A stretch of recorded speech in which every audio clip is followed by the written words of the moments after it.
Hello everyone, সবাই কেমন আছো? আশা রাখছি সবাই খুব ভালো আছো। আমি অনেক ভালো আছি। তো আজকের দিনটা ছিল আমার কাছে খুবই স্পেশাল, কারণ আজকে আমার রেকর্ডিং ছিল। আর রেকর্ডিংটা ছিল ইন্ডিপেন্ডেন্স ডে উপলক্ষে।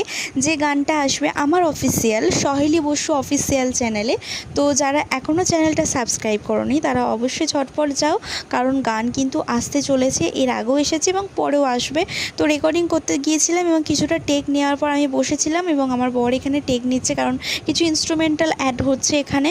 তো দেখো, এইটা আমি এসেছি যে দাদার বাড়িতে। দাদার কিন্তু স্টুডিও ছিল, পুরো সেট আপ দাদা বাড়িতে নিয়ে চলে এসেছে। কোনো কারণবশত স্টুডিওটা বন্ধ হয়ে গেছে। তো দাদা খুব ভালো কাজ করে এবং আমার আজ মতো যত গান আছে দাদা, মানে আমার অফিসিয়াল যে চ্যানেলটা আছে সহেলি বসু অফিসিয়ালে, তো সেখানে সমস্ত গান কিন্তু দাদারই অ্যারেঞ্জমেন্ট করার। তো যাই হোক, এই সমস্ত আমরা কথাবার্তা গল্পের মাধ্যম দিয়ে টেক নিচ্ছিলাম।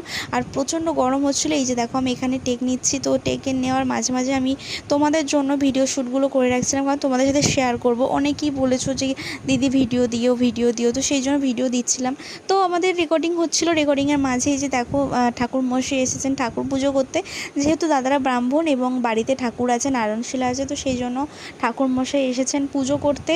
তো তার মাঝেও আমরা কাজ করছি, টুংটাং করে আওয়াজ হচ্ছে, আস্তে আস্তে আমরা কাজ করছি। আর প্রচণ্ড গরম ছিল, যেহেতু এসি নেই। আর কী জানো তো, রেকর্ডিং করতে গেলে সমস্তটা বন্ধ করে দিতে হয়, জানলা থেকে শুরু করে ফ্যানের থেকে শুরু করে। তো সেই জন্য আমি বসে বসে এই যে তোমাদের সাথে মানে শেয়ার করবো বলে ভিডিওগুলো করেছি যে কতটা গরম হচ্ছিল দেখো। তো যাই হোক, ফাইনালি সমস্ত কিছুটা কমপ্লিট হয়ে গেছে এবং বাড়ি যাওয়ার পথে বেরিয়েছি। প্রচণ্ড বৃষ্টি হয়েছিল, তাই ভাবছিলাম বৃষ্টির দিনে কি করব গিয়ে তো রান্না হবে। তাই বরকে বললাম চলো একটু মাংস নিয়ে নাও, বাড়ি গিয়ে চিকেন করব, মানে মাংস করব, আর মাংস ঝোল ভাত হবে আর কি, এটাই ভেবে। তো চিকেন একদম দুজনের খাওয়ার মতোই নিয়েছি, তাও বেশি হবে। তো এই ভেবে তাড়াতাড়ি কিছু বাজার টাজার করে চিকেন কিনে দুজন মিলে বাড়ি চলে গেলাম। টাটা।